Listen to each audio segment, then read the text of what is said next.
propose de passer la parole, si vous en êtes d'accord, à Claude Monnier, qui va témoigner d'une expérience que j'ai trouvée très originale chez Sony Music France, de gestion de l'intergénérationnel à travers ce que vous appelez le partage de l'échec. Est-ce que vous pouvez nous en dire un peu plus?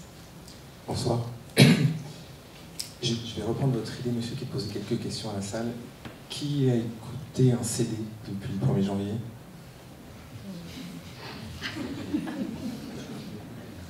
Qui a écouté de la musique avec ça? Qui a écouté un vinyle? Monsieur, au-delà de vous féliciter pour votre barbe, monsieur, je vous félicite pour le vinyle également. J'ai une dernière question, et c'est filmé, hein, parce qu'il y a un monsieur avec une caméra derrière vous. Qui a piraté de la musique, qui a téléchargé de la musique illégalement depuis le 1er janvier? Madame, vous êtes courageuse, je vous inviterai à un concert d'ailleurs. En général, on dit que c'est ses enfants. Hein. Qui sait que ses enfants téléchargent de la musique illégalement? Voilà. Voilà, c'est toujours de la faute des plus jeunes, on est dans l'intergénérationnel. C'est mon fils qui triche. Exactement, on les a élevés comme ça. Donc c'est de notre faute à nous en fait.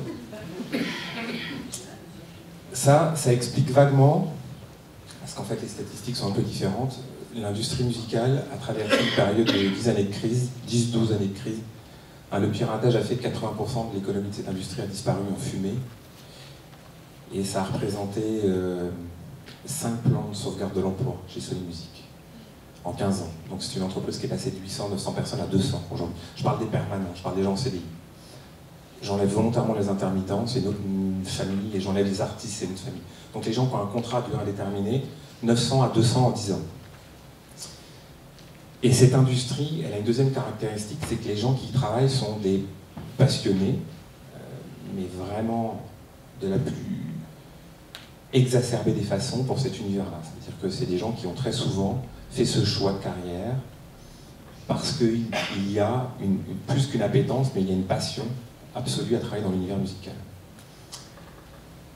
Donc on est sur une identité professionnelle qui est un tout petit peu particulière. Et ça a une deuxième caractéristique, cette industrie, c'est qu'aujourd'hui, il y a un peu moins de 1500 emplois directs dans l'industrie musicale.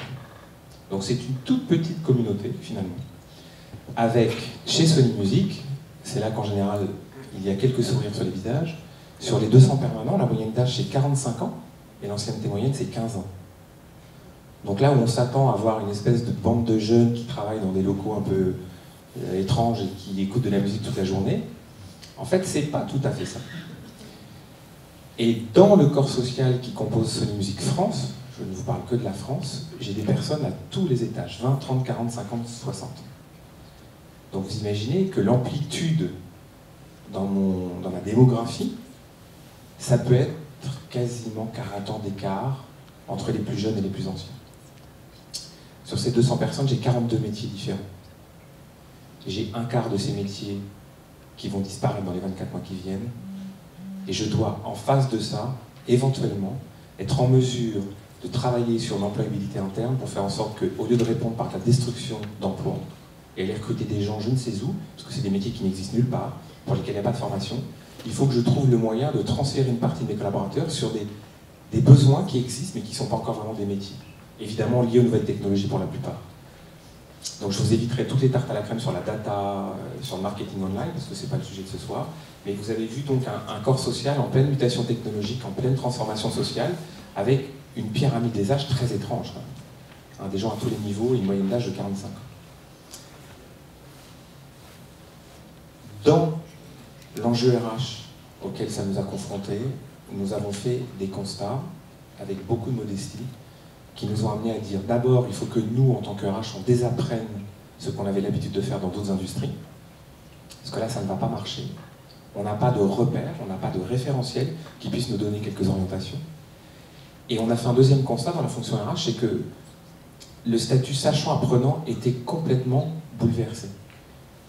Pour une équation extrêmement simple, les métiers qui disparaissent sont des métiers plutôt anciens, la fabrication de CD par exemple, donc occupés par des gens qui sont plutôt sur le haut de la pyramide des âges. Et les nouvelles compétences dont on a besoin sont plutôt, a priori, en mesure d'être trouvées chez des gens de nouvelle génération qui ont une appétence pour la nouvelle technologie, qui n'ont pas forcément un diplôme en adéquation avec notre besoin, mais qui ont une appétence pour la nouvelle techno. C'est ce que Michel Serres appelle les poussettes. des jeunes gens qui finalement, médias sociaux, réseaux sociaux, l'image, etc., etc.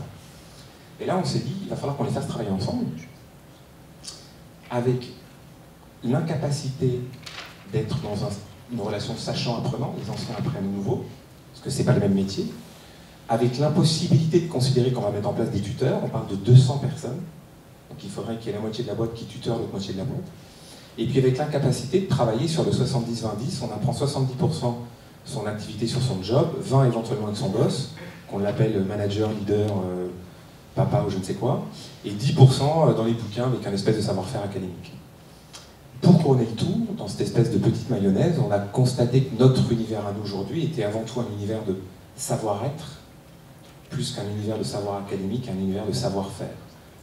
Il n'y a pas de métier, il n'y a pas de formation pour devenir directeur artistique, il n'y a pas de formation pour devenir aujourd'hui directeur marketing d'un label, il n'y a pas de formation pour pouvoir gérer le catalogue historique de Michael Jackson ou d'Elvis Presley. C'est quelque chose qui s'expérimente plus que ça s'apprend. Et du coup, comment avez-vous forcé ces collaborateurs à travailler ensemble? Nous avons mené une petite analyse sur le cœur même de notre activité industrielle. Quelqu'un travaille dans une maison de disques, dans cet amphi? Parce que je me serais appuyé sur ce témoignage. Non, personne. Ou quelqu'un dans sa famille? Quelqu'un travaille dans une maison de disques? Nous avons à peu près produit 450 albums l'année passée, en 2016, environ.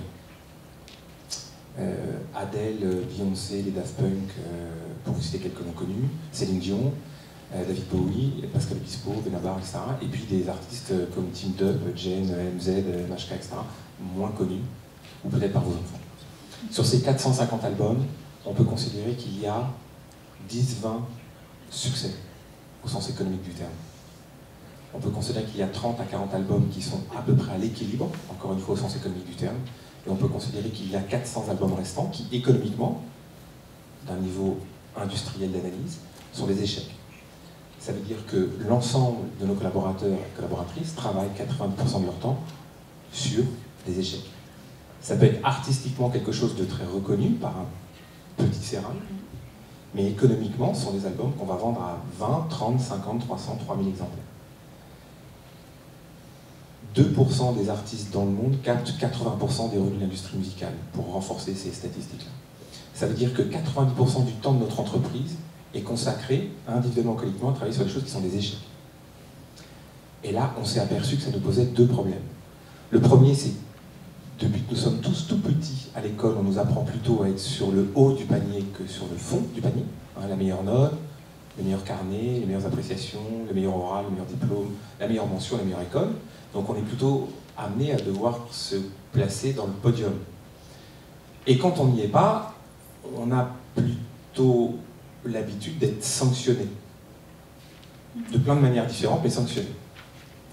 Et tout d'un coup, nous on a des anciens qui accueillent des nouveaux et qui disent mais tu vas voir, ici c'est complètement différent. En fait ici, 9 fois sur 10, on se plante dans ce qu'on fait. Et plus on se plante, mieux c'est, parce que c'est évidemment dans l'univers artistique, au travers des échecs, qu'on est susceptible, une fois de temps en temps, d'avoir un magnifique succès.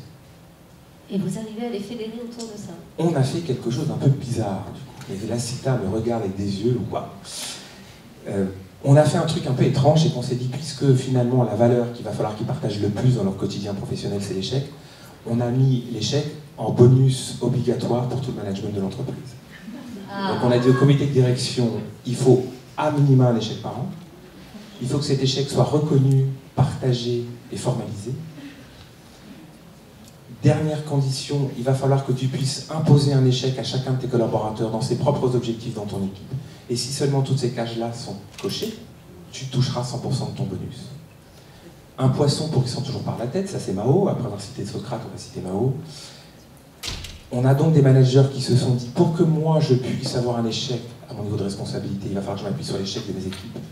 Et on s'est trouvé dans une inversion de la relation avec les nouveaux collaborateurs qui nous rejoignaient, qui était de dire, l'échec est demandé, il est même imposé. Et l'échec de l'équipe favorisant l'échec du manager, il y a donc une plus grande garantie de toucher son bonus si tout le monde se plante ensemble, plutôt que s'il y en a un qui se plante tout seul. Et là, tout d'un coup, miraculeusement, l'intégralité du management de l'entreprise s'est mis à complètement encourager les jeunes à se planter le plus souvent possible dans leur boulot pour s'assurer qu'ils allaient toucher leur bonus. Et quand vous mettez au centre de la culture d'une entreprise cette notion d'échec collectif et d'échec encouragé, j'ai moins de problèmes générationnels. D'accord, et ça crée du lien social et ça... Ils ont tendance à se faire des bisous dans le cou tous les matins chez nous, depuis que le bonus est assis sur l'échec des managers. Ça a évidemment créé du lien parce que ça a plusieurs mérites. Alors on a eu des effets d'aubaine et des choses auxquelles on ne s'attendait pas du tout. Là, ça semble un peu académique, cette démarche, elle est totalement empirique. Et elle a été mise en place avec beaucoup d'humilité. C'est à force d'avoir fait plein d'erreurs dans la fonction RH qu'on s'est dit on va essayer de partager avec le management. Premièrement, c'est que ça démystifie la posture managériale, puisqu'il vous dit moi si je ne me plante pas, j'ai pas mon bonus, et pour que je me plante, il faut que tu te plantes avec moi. Donc là, du coup, ça démystifie beaucoup. Ça change évidemment ce qu'on appelle la symétrie des positions. Si vous dites à des marins on va se planter ensemble dans une manœuvre, c'est tout le voilier qui change de configuration de voile, et c'est toute la performance collective qui en est impactée. Si vous expliquez que c'est au travers de l'échec de la manœuvre que le voilier sera le mieux gouverné, ça crée un vrai esprit d'équipe entre ces marins. Ça change une troisième chose, démystification de la posture, symétrie des positions. Ça a changé une chose absolument fondamentale, c'est que chacun considère aujourd'hui dans notre entreprise que l'apprentissage se fait au travers de l'expérience. Et même si l'expérience trompe, on n'est non pas sur un savoir académique, soit jalousement gardé par les anciens, soit sur un savoir-être qui est lié à de la politique. J'ai un statut, j'ai une posture, je la défends becs et ongles, et quand je mourrai de ma mort naturelle, éventuellement tu pourras postuler pour prendre mon job. Ça change les choses parce qu'on se dit, il faut qu'il se trompe, et s'il se trompe, il gagne. S'il gagne, je gagne. Donc là, on est à nouveau dans une logique d'intégration du corps social totalement différente. La dernière chose que ça a changé, c'est que ils vivent bien mieux ces 400 albums un peu mal vendus, parce qu'ils savent que l'appréciation quantitative de cet échec sera totalement pondérée par l'appréciation qualitative de la performance artistique au niveau de ces albums-là. Et c'est une des spécificités de notre industrie, c'est pour ça que je partage tout ça avec beaucoup d'humilité. Ça n'est évidemment pas transférable dans tous les secteurs, ça peut même sembler complètement incongru dans des univers où on n'a pas le droit à l'erreur. Évidemment, 90% d'erreurs à Necker. J'ai quelques souvenirs d'avoir passé une soirée avec mon fils. Heureusement que ça ne marche pas comme ça. D'ailleurs, un grand merci pour lui et pour moi. Nous, on est un peu extraterrestres sur ce sujet-là. On est un peu à part, c'est un peu bizarre, mais les gens nous regardent de l'extérieur en disant « oui, mais c'est pas transférable ». Pour autant, je pondère avant de me taire, pour apprendre et partager ce retour d'expérience que nous on appelle REX et non pas REDEX. On envoie des gens dehors, de chez nous, on les met à l'extérieur, on les a mis dans une boîte de désavantages, on les a mis dans un labo pharmaceutique, on les met dans la banque, pour aller voir à quel point l'échec est interdit ailleurs, et à quel point finalement c'est confortable d'y avoir droit dans son job. Et on prend des gens de l'extérieur qui viennent passer du temps chez nous. On fait ça beaucoup, depuis 3 ans, sur des formats très courts, 3 heures, des formats un peu plus longs, 3 jours, ou alors des formats très longs, 3 semaines.